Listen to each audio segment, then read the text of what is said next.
Hi Leos, welcome back. So your reading did cut off and I thought about it. I was like, I'm gonna just scrap it and redo it, but I was like, you know what? The reading's almost done. I'm just gonna go into a super brief part two. So I'll link the part one down below if you're joining at this point. Basically we have this hermit here. Virgo energy. I'm taking it as you, Leos, especially if you're a cusper, have some Virgo in your chart. We did just enter Virgo season too, so I see this being very current. Somebody's having like either coming to terms with their sexuality or something's come up to make them question it or get real with themselves about it. And they're kind of processing that, or they're going through an inner hermit process about that. For some of you, there is like another person that's facilitating that. That's kind of watching you go through this transition, this sexual awakening, or opening up, I guess you could say. For others of you, I see that for most of you, but what's interesting to me is we have this death energy on the bottom here. That's a change, right? A death process internally for this hermit with their sexuality here. This is sitting in a very, very single, abundant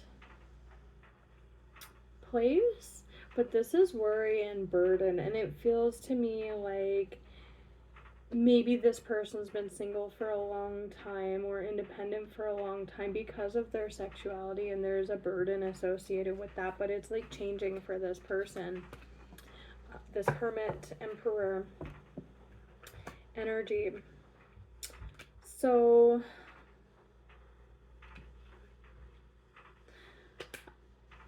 I don't know if I want to clarify these two separately. It feels confusing for this person, I'm not gonna lie.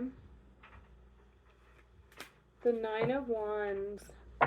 999. 999.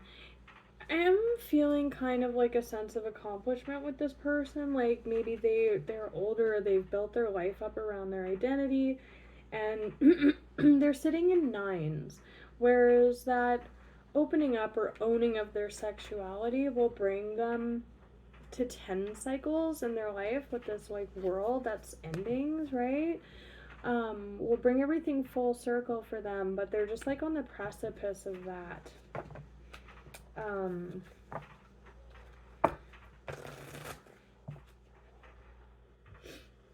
Yeah, anything else to end the reading for Leos?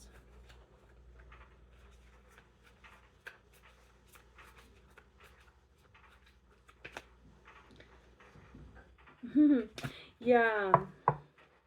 So, oh, sorry. Here's those tens I was talking about, right?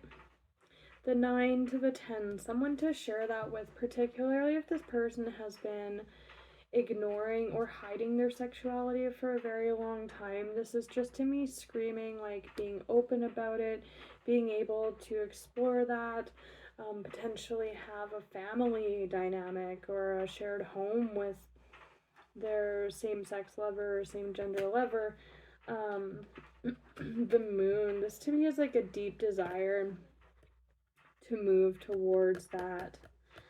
To move towards that fulfillment and fulfilling that part of themselves. And then this very seductive sexual Ace of Wands is like kicking off this process. To me, it does feel like there's another person facilitating or kicking off this process for this, whether they're just very attracted to this other person and they're having to face the music here, or they're just questioning everything because of it. It's kind of kicking off this process here. Yeah, Judgment. Communication, energy moving. This is marriage and stable foundations. Some of you, as this, if you are this hermit, are in a committed like, what's the word, traditional marriage or relationship, and this is coming up. So I'm gonna leave it at this. I do see the energy of the other person that's in the midst of this looks really good. Definitely feels good to this Emperor Hermit. But if this isn't you, it could be someone going on around you, especially if they've kind of pulled away, because the Hermit is an internal kind of solo energy. So they may be processing this, right? And that's why they're kind of pulling away from you if you're not this Hermit. But for most of you, I'm seeing it as you. So I'm going to leave it at that, Leo. Sorry for the cutoff and the part 1, part 2 thing, but I was like, you know what, the reading is like just about over. I'm just going to wrap it up. So I wish you guys all the best. Until we meet again, take care.